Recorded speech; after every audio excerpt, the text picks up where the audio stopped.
पहलगाम आतंकी हमले के बाद भारत पाकिस्तान के बीच रिश्ते तल्ख हो गए हैं। भारत जवाबी कार्रवाई की रणनीति बना रहा है और पाकिस्तान को हमले का डर सता रहा है। ऐसे में पाकिस्तान के सूचना मंत्री अताउल्लाह तरार ने दावा किया कि भारत 24 से 36 घंटों में पाकिस्तान पर हमला कर सकता है।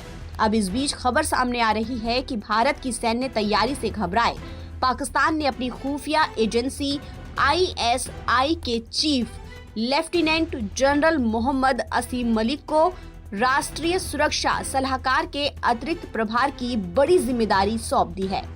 पाकिस्तान के इस पैंतरे से साफ हो गया है कि देश की असली कमान शहबाज शरीफ नहीं बल्कि पाकिस्तानी सेना और ISI के हाथों में है। द एक्सप्रेस ट्रिब्यून की खबर के मुताबिक मलिक को NSA का अतिरिक्त प्रभार दिए जाने की जानकारी दी गई है। उनकी घोषणा के बारे में औपचारिक अधिसूचना जारी कर दी गई है। आपको बता दें कि असीम मलिक को बीते साल सितंबर में कुख्यात ISI का चीफ नियुक्त किया गया था। ISI पर पूरा नियंत्रण सेना का ही रहता है, लेकिन अब NSA जैसा अहम पद भी ISI के पास चला गया है। असीम मलिक की नियुक्ति ऐसे समय पर की गई है जब पिछले सप्ताह जम्मू कश्मीर के पहलगाम में हुए आतंकी हमले के बाद भारत और पाकिस्तान के बीच तनाव बढ़ा हुआ है। इस हमले में 26 लोग मारे गए थे, जिसमें ज्यादातर पर्यटक थे। इसके बाद भारत ने पाकिस्तान के खिलाफ कई कड़े फैसले लिए, जिनमें सिंधु जल संधि को रोकना, पाकिस्तानी सैन्य अधिकारियों को निष्कासित करना और अटारी वाघा बॉर्डर को सील करना शामिल है। हालिया कठोर कदमों की बात करें तो भारत ने पाकिस्तानी विमानों के लिए अपना एयर स्पेस बंद कर दिया है।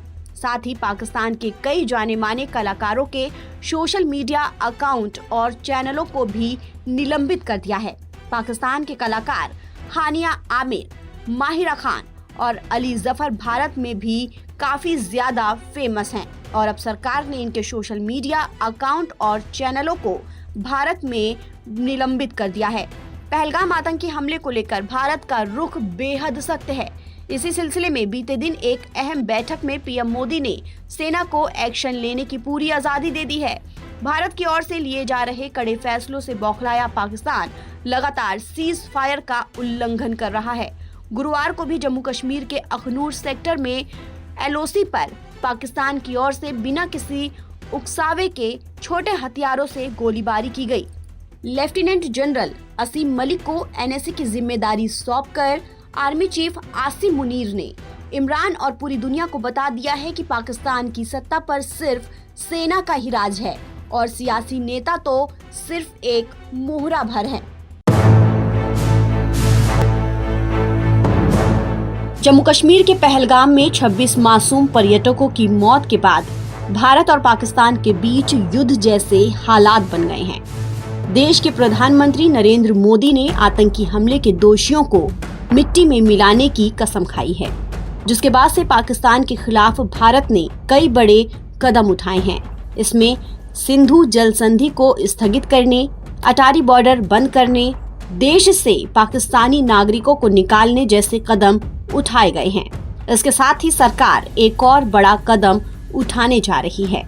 दरअसल भारत की ओर से अब तक उठाए गए कदमों के जवाब में पाकिस्तान ने भारतीय विमान कंपनियों के लिए अपना एयर स्पेस बंद कर दिया और अब खबर है कि भारत भी उसके इस कदम का जवाब देने की तैयारी में है।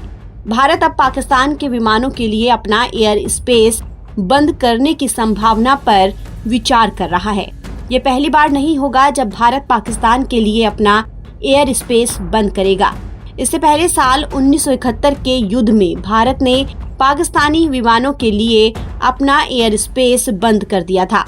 इस वजह से पाकिस्तान के लिए बांग्लादेश पहुंचना बहुत मुश्किल भरा हो गया। भारत के इस रणनीतिक फैसले का युद्ध पर गहरा असर पड़ा और बांग्लादेश में पाकिस्तानी सेना को बुरी हार का सामना करना पड़ा। रिपोर्ट के मुताबिक अगर भारत ऐसा कदम उठाता है तो पाकिस्तानी विमान कंपनियों को दक्षिण पूर्व एशियाई देशों के लिए चीन और श्रीलंका के हवाई क्षेत्र से होकर जाना पड़ेगा। जो उसके लिए बहुत महंगा पड़ेगा।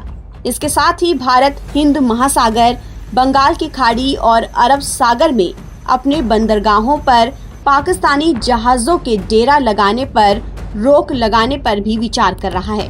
हालांकि खबरें ये भी हैं कि पाकिस्तानी एयरलाइंस भारत की ओर से किसी तरह की कार्रवाई के डर से पहले से ही भारतीय वायु क्षेत्र में एंट्री करने से बच रहा है।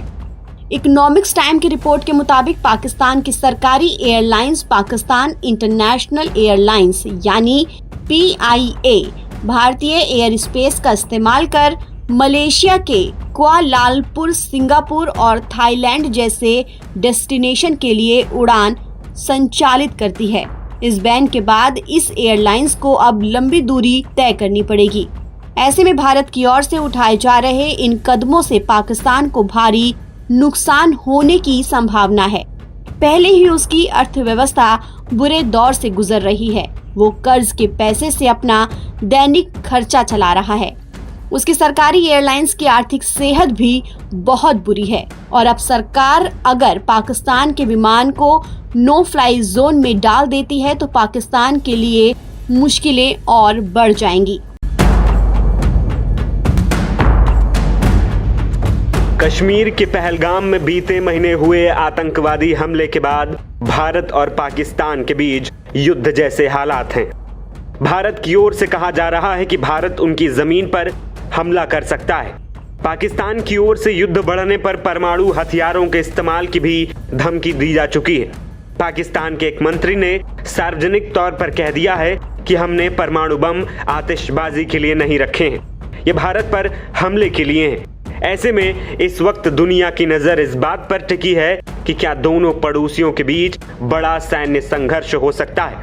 ईटी की रिपोर्ट के मुताबिक रक्षा एक्सपर्ट का कहना है कि भारत की नरेंद्र मोदी के नेतृत्व वाली सरकार पर पाकिस्तान के खिलाफ जवाबी कार्रवाई का बड़ा दबाव है। हालांकि ऐसा नहीं लगता कि दोनों देश कोई बड़ा सैन्य हमला करेंगे। आर्थिक और रणनीतिक कारणों के साथ साथ कश्मीर की पहाड़ी इलाका भी इसकी वजह है। इसके बावजूद दोनों देशों के बीच सीमित संघर्ष की संभावना बनी हुई है। भारत और पाकिस्तान के बीच तनाव बढ़ने से पूरी दुनिया का ध्यान इस तरफ है क्योंकि दोनों देशों के पास परमाणु हथियार है। आर्म्स कंट्रोल एसोसिएशन के अनुसार भारत के पास 180 और पाकिस्तान के पास करीब 170 परमाणु हथियार है। दोनों देश अभी भी परमाणु हथियार बनाने में लगे हुए हैं। साथ ही हथियारों को दुश्मन के इलाके में दूर तक मार करने वाली मिसाइलों से पहुंचाने के तरीके भी खोज रहे हैं, जो पूरे क्षेत्र की सुरक्षा के लिए चिंता का सबब है। भारत की नीति है कि वो परमाणु हथियार का इस्तेमाल पहले नहीं करेगा, जबकि पाकिस्तान इस नीति को नहीं मानता। वो पहले परमाणु चला सकता है। भारत के पास छोटे परमाणु हथियार का इस्तेमाल करने की क्षमता नहीं है, तो पाकिस्तान ने छोटा परमाणु हथियार बनाया है। इसका नाम नस्त्र यानी कि हत्फ-9 है, जो एक बैलिस्टिक मिसाइल है। इसकी मारक क्षमता करीब 70 किलोमीटर है। भारत और पाकिस्तान जमीन, समुद्र और हवा से परमाणु हथियार लॉन्च करने के लिए सिस्टम बना रहे हैं। भारत के पास लंबी दूरी की मिसाइलें हैं। भारत की अग्नि 5 मिसाइल 5000 से 8000 किलोमीटर तक मार कर सकती। दूसरी ओर पाकिस्तान की शाहीन 3 मिसाइल की संभावित मारक क्षमता 2750 किलोमीटर बताई गई है। पाकिस्तान और भारत दुनिया की बड़ी सैन्य ताकतें भी हैं। हालांकि पाकिस्तान के मुकाबले भारत सैन्य बल में आगे है। International institute for strategic studies के आंकड़े कहते हैं कि भारत के पास 14,75,000 सैनिक हैं। ये संख्या पाकिस्तान के सैनिकों से दोगुनी है। भारत का सैन्य बजट 86 अरब डॉलर है। भारत का सैन्य बजट पाकिस्तान से 8 गुना ज्यादा है।